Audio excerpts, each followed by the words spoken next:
জামায়াত নেতা মুফতি আমির হামজা সংসদে টুপি ছাড়া গিয়েছেন। ওনার যুক্তি হইল সংসদে নাকি টুপি পরে গেলে ওনার সম্মানহানি হয়। নাউজুবিল্লাহ, একজন আলেমের মুখে আমরা এই কথা শুনতে চাই না।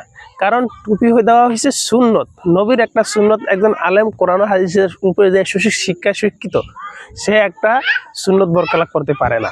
অতএব মুফতি আমির হামজা যদি উনি সুন্নত বরখেলাপ করে, তারপরে মাঝে মধ্যে দেখা যায় যে বেপরদাভাবে নারীদের সাথে দেখা সাক্ষাৎ করে কথাবার্তা কয়, এটা তো পর্দা করা তো ফরজ। এটা ফরজ যদি খেলাপ করে, তাহলে ওনার বক্তবৃন্দ, শ্রোতা, মুরিদান যারা আছে, ওয়াজ মসজিদ শুন না, তারা মানুষ কিভাবে হইব? যে নিজে আমল করে না, তার মুরিদানরা আমল কিভাবে করব? তো নবী করিম সাল্লাল্লাহু আলাইহি ওয়াসাল্লামের আমলে এক ধরনের মুসলিম ছিল, এদেরকে বলা হয়তো মুনাফিক ইয়াহুদি মুসলিম।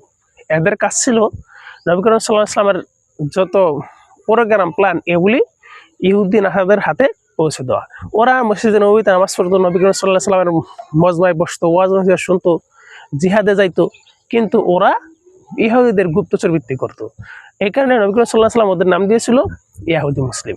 আমাদের জামানায়ও ওই ধরনের কিছু বন্ড প্রতারক আছে, যারা কোরআন হাদিসের উপর সুশিক্ষায় সুশিক্ষিত, তারপরেও কোরআন হাদিসের আইন মানে না।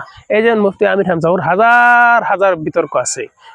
ওই যে টুপি ছাড়া সংসদ যায়, সম্মান বিচারে একজন আলেমকে আল্লাহ তাআলা পৃথিবীর শ্রেষ্ঠ সম্মান দিয়েছে, তারপরে ওই পর্দার খেলাফ করে, এটা তো একটা ফরজ তরক করে, এটা তো ইসলামের বিধান আইনের লঙ্ঘন। কোরআন হাদিসের আইন লঙ্ঘন যারা করে, তাদেরকে ইয়াহুদি মুসলিম, মুনাফিক মুসলিম, বেঈমান কাফের বলা যায়। তো ওরা বেঈমান কাফের আর আমি বলতেছি না, যেহেতু আমি তো আর অন্য শিক্ষিত না। তো আমি এতটুকু বলবো, ভাই আপনি যদি মনে করেন যে টুপি মাথায় দিলে আপনার অসম্মান হয়, তাহলে আপনি কোরআন হাদিস নিয়ে যে আপনি ইসলাম প্রচার করেন, ইসলাম প্রচারের কাজটা আপনি বাদ দেন। আপনি যদি কোরআন হাদিস না মানেন, তাহলে তো আপনি ইসলাম প্রচার করতে পারবেন না, কারণ আপনার মুরিদানরা, আপনার বক্তবৃন্দরা মানব না। অথবা এইসব ধরনের শয়তানের কাছ থেকে আপনি, আপনার লোকরা সবাই বিরত থাকবেন। আল্লাহ হাফেজ।